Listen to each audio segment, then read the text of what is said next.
All right, we just got finished up with this Comp 29 Chrome. It's a new radio. This one has a lot of options, you know, tons of options. I'm not even sure that I will remember all of them to repeat back because I didn't look at the sheet again. But anyway, we've got a transistorized variable power. It's on the Delta Tune control. It can range anywhere from about 1/4 watt to about 7 or 8 watts.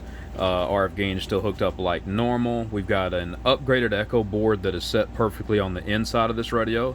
This is a comp tune, but it's set up for wattage, not for excuse me, it's not set up for wattage, it's set up for sound, you know. So we went for the optimal output for the best audio, you know, and didn't go for the moon with the bird, went to a conservative number that would still sound fantastic.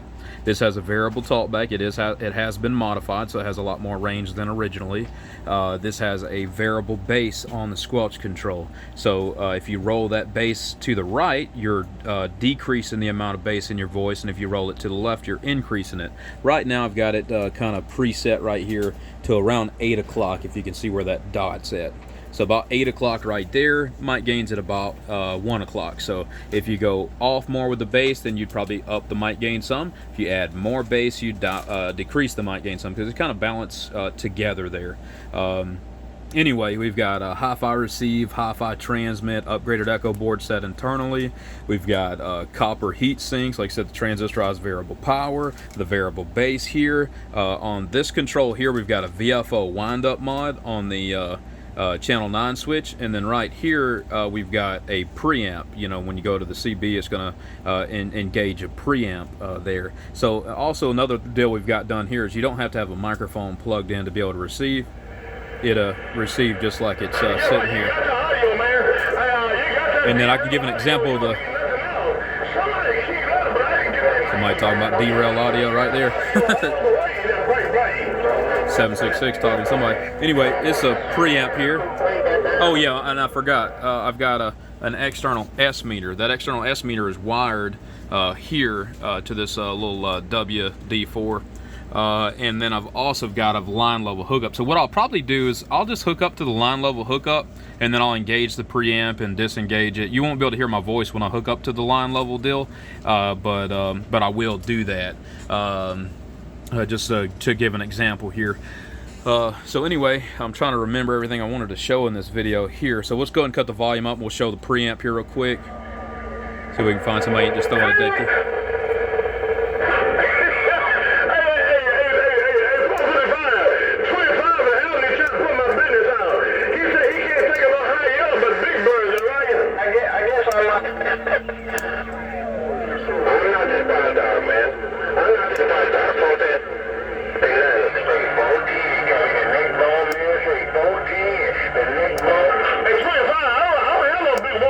So let me plug into my line level cord here so y'all can hear the receiver line level.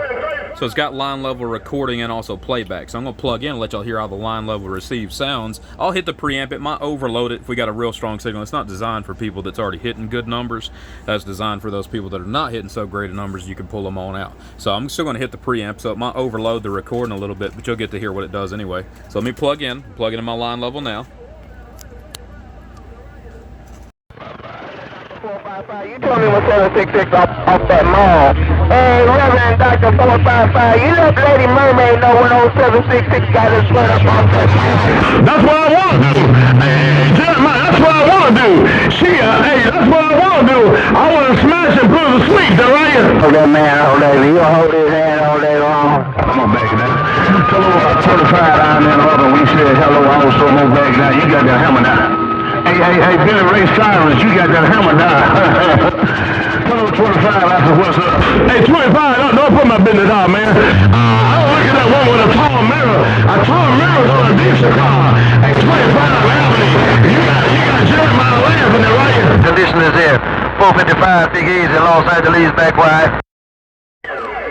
of course, this is the Super Bowl. A lot of people's kind of doubling up together, so it's already a jumbled mess anyway. But maybe you get an example of how the preamps work in there. From there, I guess I'll go ahead and just show output. I can unplug some of this stuff. Y'all see how the external meter, it is working. It's hooked up to it now, so that's all functioning. I guess I'll go ahead and show my modulation on the external meter too, just to give one more example of everything working here. So let me go ahead and look at the meter here, key it up, you know, and then I'm going to modulate it, and you see it, you know, pretty much hit full scale, you know, modulated too. So it not only does it work on the RX side, it also works on the TX side as well. Now we'll go ahead and show, let's see what else we want to show. I still got my gain and stuff down, but whatever, I'm gonna leave it right there because that's where I got it set to be able to, you know, plug in and hear the audio over the air. So we'll check out our bird average output, see what we're working with. That's just a carrier. Let me go ahead and modulate it here, and it looks like we're modulating to almost 11 bird. You call it 10 and a half, 10 and 3/4 bird average is what we're doing there. Looking like about 36 peak or so there. Everything's good here.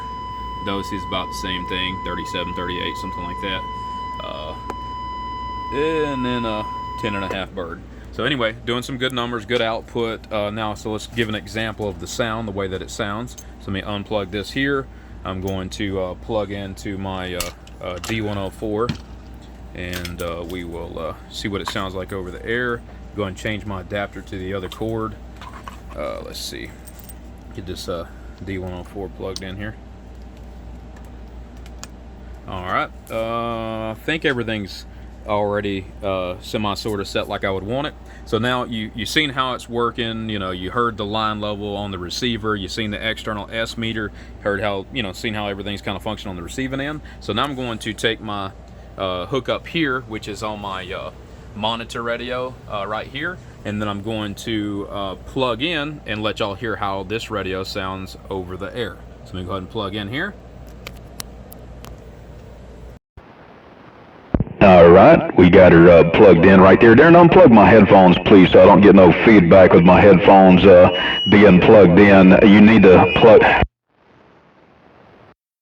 Sorry, all that was supposed to be done is just the headphone from the headphone adapter just be unplugged. I'm using a, you know, talkback is what's being created, which made that squeal. So I'm going to keep this video rolling because I'm not trying to make another 10-minute video. But let me plug back in one more time, this time without my headphones plugged in, so it's not trying to feedback. I don't have them on my head.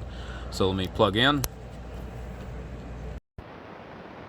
All right, there we go. Now my headphones ain't plugged in, so we won't have to worry about no kind of feedback or squealing up in there. But anyway, we're just checking out the LP100A. We look like about 37 peak watts. Everything looks good on the spectrum analyzer. Audio, breaker. Hello, 1, 2, check, breaker. All right, anyway, that's Cobra 29 right here, all hooked up and set up. And you can see the audio modulating over there, breaker, check 1, 2. Nothing but a handheld D104, and I'm listening on my monitor striker radio right there, breaker. All right, so we heard what it sounds like over there. We heard what the receiver sounds like. You know, seeing what some of the options are. There are more options on this radio, I'm sure. Yeah, we done an upgraded receiver. I think I told about the VFO wind-up mod on the channel 9 switch. Like I said, it's been decked out. A lot of options here. Appreciate it. Thank y'all for watching.